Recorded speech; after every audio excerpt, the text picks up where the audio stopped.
రాజశేఖరన్న జల యజ్ఞ ఫలంగా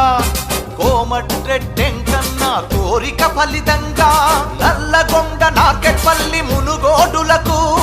చిట్యాల కట్టంగూరు శాలి గౌరారాలకు వస్తున్నాయి వస్తున్నాయి కృష్ణా జలాలు తరంగాలుగా నీటి తరంగాలుగా ఉరికి బ్రాహ్మణ వెల్లెములని సర్వాయర్లుగా భూమికి ఎత్తిపోతలుగా మారి నిండ పొలాలను చేరి 1,00,000 ఎకరాలను సుభిక్షంగా మార్చాలని వస్తున్నాయి వస్తున్నాయి కృష్ణా జలాలు కృష్ణా జలాలు